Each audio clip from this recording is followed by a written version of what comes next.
Okay, if you want to get in contact with me, the best way to do it is on Instagram. If you just want to say what up, if you want to tell me you love my beard, if you want to tell me to cut my beard, the best way to do it is on Instagram. Peace, y'all. Jonny Fastlane here. So, Blueface kicks his mom and his sister out of his crib. And Troy Ave has a message for his fans. Plus, Dreamville is finally dropping on Friday. Let's talk hip-hop. No, come down here, Jonny. Jonny, come down here. Jonny, come down here. Come down here. Come down here. Sit your big daddy wall. Come downstairs. Come down here. Sit your big daddy wall, bitch. Come downstairs. No. Get the fuck out of here, bro. Push me again, I'm gonna start breaking shit. Go out. We gonna wait for the cops. Come on. We gonna wait for the Out cops. my house. Alright, so that was Blueface in his crib, and I guess that was his sister that was like on the stairs, and he was like, get the fuck out of here. And I guess his mom is the one that's filming, holding the phone, right? Because you don't really see his mom, right? And basically they were at his crib, and I guess Blueface's girl was there, or one of Blueface's girls, because he has two girlfriends, right? And I guess like the girlfriend started arguing with the sister, and then Blueface decided to say, you know what? Fuck that. My sister is getting, kicked the fuck out of here, right? So that went viral. That's all over social media, all over Twitter and Instagram, Facebook, whatever, and YouTube, and everybody's like, oh my God, Blueface is a horrible person. How do you kick your mother out of your house? How do you kick your own sister out of your house? Why do you do that? For some thought, for some hoe, blah, blah, blah, blah, blah, right? Okay, fine. I get it. I hear you, right? But maybe Blueface's mom is not a great mother. You know what I'm saying? Maybe Blueface's sister ain't all that good of a sister, right? Everybody, this is family business, right? So I think that it's weird and funny, and I do understand that people generally have love for their mom. So if you see somebody treating their own mother like shit, you want to stand up and be like, why are you treating your mother like that? You should never treat your mother like that. And I get that point, right? But it's also a thing where mothers should treat their kids a certain way too, and not everybody had such a nice, beautiful, peachy, rosy childhood, right? Some people, their mother was there for them no matter what and had their back thick and thin, right? And did everything they could and sacrificed so that they could live and grow up good.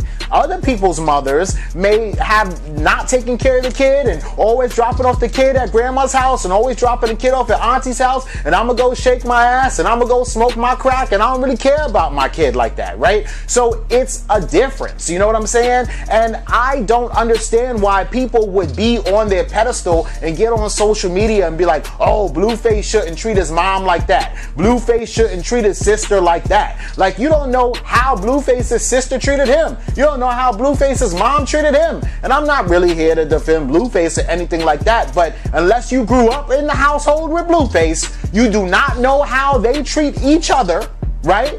And so you shouldn't really have a say in whether or not anybody is in the wrong in that, whether it's Blueface, his mom, his sister, or whoever, right? And whatever. So after the whole situation, Blueface puts out a statement. He also says something like, hey, my mom kicked me out of my house and made me sleep in my car, and I had to pay for studio time out of my own money, and I had to decide whether I was going to eat or pay studio time, right?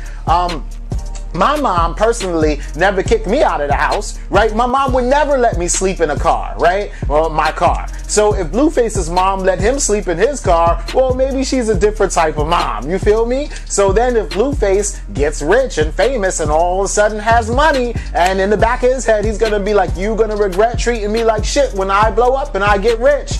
And it actually happens that he really does blow up and really becomes rich, and now his mom and his sister arguing with his girl, and maybe he just wants to chill and have a good evening, and they are the issue and the root of all drama, then y'all get the fuck out. You know what I'm saying? Like, who am I to tell Blueface not to kick them out if they kicked him out before?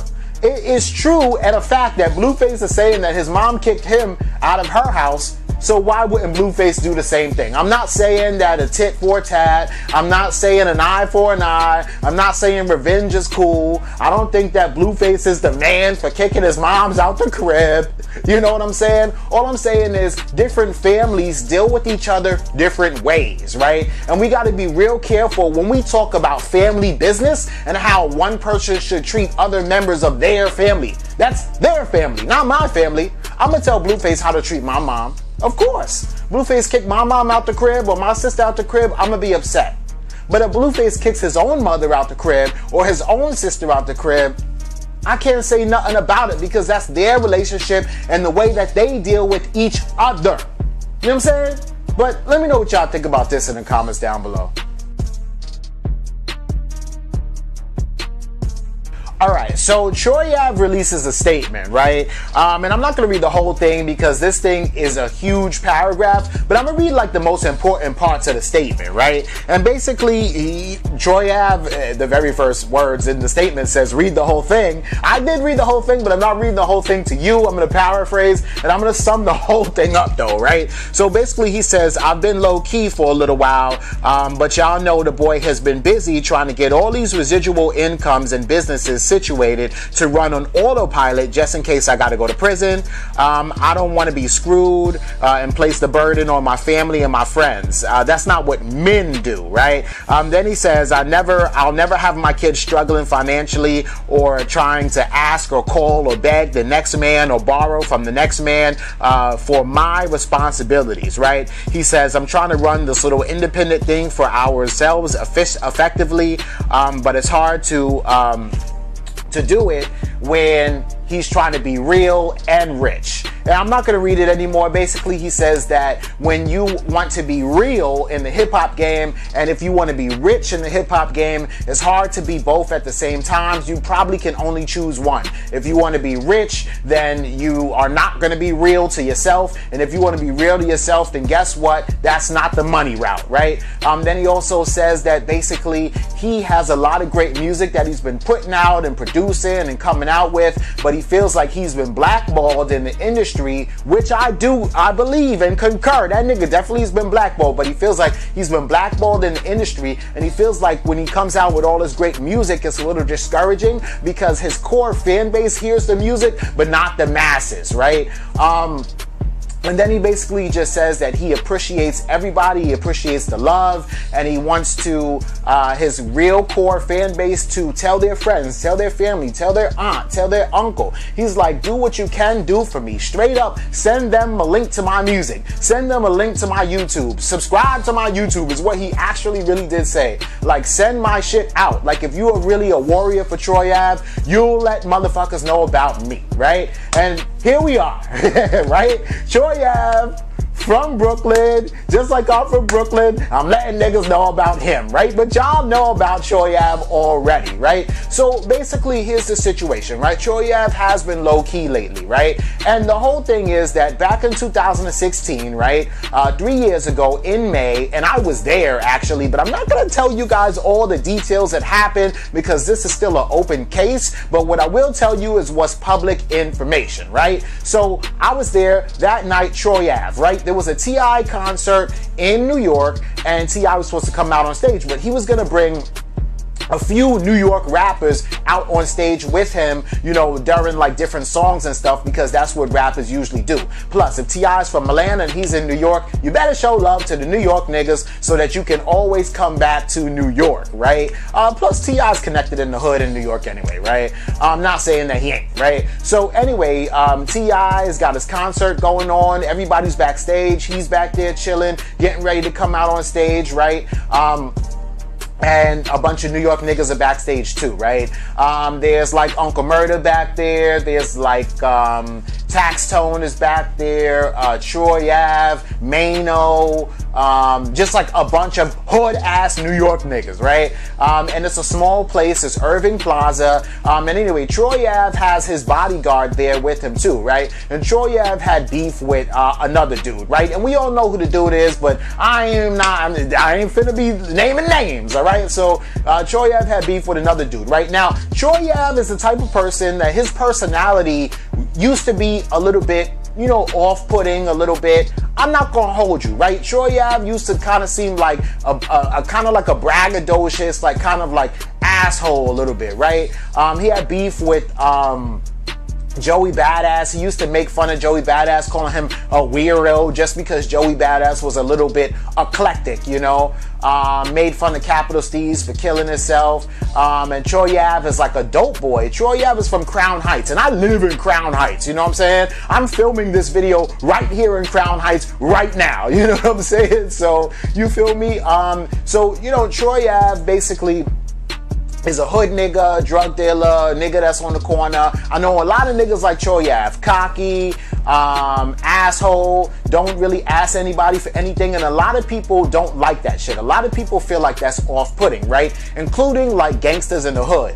Oh, I'ma show niggas that Troy Ave is really a pussy. Maybe you a big bully or somebody like that, and I'ma run up on Troy Ave and I'ma make him back down in front of everybody to show people that he's a hoe ass nigga, right? So that's actually what happened backstage at the T.I. concert, right? Somebody ran up on Troy Ave trying to make Troy Ave look like a punk, right? The only thing is though that Troy Ave didn't back down, right? The nigga actually pulled out a gun on Troy Ave, right? And Troy Ave still didn't back down, right? And then Troy Ave's security guard stepped in there trying to protect Troy Ave, and Troy Ave's security guard ended up getting shot and killed by the person who pulled out the gun on Troy Ave, right? Troy Ave sees this happen right in front of him. Not only is this Troy Ave's bodyguard, right, but this man now jumped in front of a bullet to save Troy Ave's life, and Troy Ave's bodyguard is actually one of Troy Ave's best friends, Banger, right?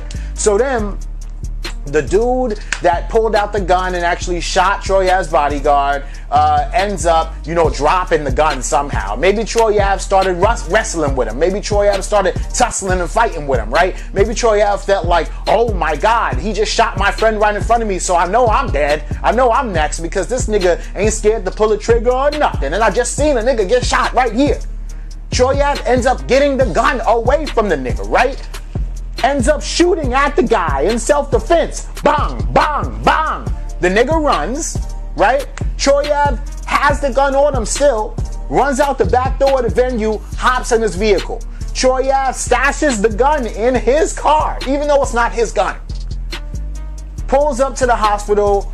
Troy Ave gets arrested. Oh, by the way, Troy Ave was shot in the leg. The little video that y'all see, that, well,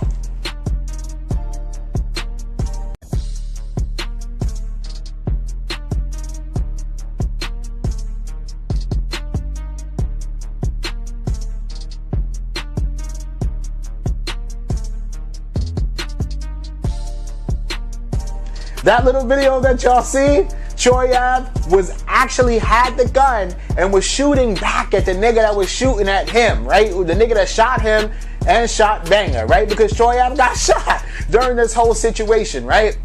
Troy Ave gets arrested. They find the gun on Troy Ave's possession, right? So now the cops are thinking that Troy Ave killed his own bodyguard, shot himself, you know, but anyway, cameras and everything in the venue showed what really happened, right? So don't think that niggas don't got this shit on film, because they do, right? So they actually let Troy Ave go out of jail. But here's the thing, right? In New York, if Troy Ave did that and it was Atlanta, Florida, North Carolina, like where DaBaby had did something similar, everything would have been all good. Troy Ave would have nothing to worry about. Troy Ave would be like No Plug. Troy Ave would be like Gucci Man. Troy Ave would be like DaBaby. All these men shot people and then got away with it though because it was in self-defense. And what Troy Ave did was purely in self-defense, right? But since he's in New York, the state of New York says you're not allowed to defend yourself. That's what they say. The state of New York says you should die instead of defending yourself, right? Troy Ave said, no, I don't want to die. I want to live, right? I'm fighting for my life. And now Troy Ave is going to go to prison for defending himself, right? This is crazy, right? The state of New York, they're probably going to be lenient on him, but he's definitely going to get some jail time, right? And that's after they convict the other guy of the murder. Because if not, then Troy Ave, I mean, nobody's been convicted of the murder yet. The other dude who was shooting at Troy Ave is still sitting at Rikers Island right now, just waiting for his next court date, right? The niggas from Flatbush, right? So we will have to see what happens. But Troy Ave basically, I guess, is saying that it's, you know, slowly looking like he's probably going to end up having to do some kind of jail time, right? And he ain't gonna, I mean, there's nobody to snitch on. I mean, it's not like I was gonna say he ain't gonna snitch like a 6ix9ine, but who the fuck would he snitch on, right? I mean, like, who's he telling on? It's not like he was committing a crime and he got caught and another nigga didn't. I mean, like, Troy Ave was fighting for his life. So we will see what happens, right? But that's what Troy Ave is talking about. He's also saying, man, spread my music around, right? But after that whole situation happened, nobody's been fucking with Troy Ave, actually, which is crazy. Let me know what y'all think about this in the comments. Alright, so J. Cole finally announced that they're dropping the Dreamville Revenge, you know, mixtape compilation album on Friday, right? Today is Tuesday, right? I'm over it. Alright? Like, who the fuck, like, waits 6, 7, 8, literally 8 months to drop a whole album? Like, you must be thinking that you Lil Uzi Vert or Dr. Dre or somebody, because, bro, niggas have been teasing this whole album the entire, like, for seasons now. Like, it's summertime, the whole springtime they was teasing the shit. During wintertime they was teasing the shit. Mad motherfuckers done showed up at the studio. Like, I'm over it. You finally dropping this shit on Friday? I'll see. Maybe I'll listen to it. If I get around to it, if I feel like it. You know what I'm saying? Like, bro. Nah, I'ma listen to it though. But anyway, so today, this morning, they dropped a new song. They dropped a new song called Costa Rica, right? And the song Costa Rica is dope, right? And so I was really like looking forward to the Ski Mask, the Slum God feature on this album, because I'm like, oh hell yeah, they about to have Ski Mask on that shit. This is gonna be fire, right? And this is dope, right? So I will say that the feature really didn't disappoint, and that Ski Mask bodied that shit. But I also feel like they should have had like Ski Mask in a song. Like, they got like 8 niggas in the song, and I feel like I want a Ski Mask to rap a little bit longer. Like, if Ski Mask did a 16 or a 24 for me, that would have been fire. I think he probably did like a 12, my nigga, or maybe even an 8. You know what I'm saying? But it was 8 bars of fire. You know what I'm saying? It was 12 bars of fire, but it was just like a little bit too short, right? Maybe Ski Mask will be like on another song on the album too. We don't know, right? But anyway, so this track, Costa Rica, they got, who they got on this song, right? So they got Ski Mask, they got Mez, they got Reese LaFleur, JID, Guapdad 4000, Smoke Perp, Buddy, Jace, Boss. So definitely it's a dope ass song, right? And everybody on the track murdered that shit. They bodied that shit, and nobody had no whack verses. The beat is fire. The hook is dope. I mean, like, Dreamville, they know what they doing, right? They coming out with quality ass music, right? Especially for the summertime. And yo, this is their summer, right? This is the revenge summer, right? And I guess like after the summertime, then each artist from Dreamville will start coming out with their own solo projects, like, you know, 4th quarter, Christmas time, Halloween time, all that shit. And I think Drake is dropping around that time too, right? But this is dope, right? So Friday, finally they dropping the album, and I'm gonna listen to it. But I'm like, yo, y'all niggas making motherfuckers wait mad long. You know what I'm saying? But let me know what y'all think about this in the comments down below. Don't forget to like, comment, share, subscribe. Make sure you hit that notification bell. Follow me at Jonny Fastlane. That's JONNY Fastlane on Instagram. And y'all already know what to do. Peace.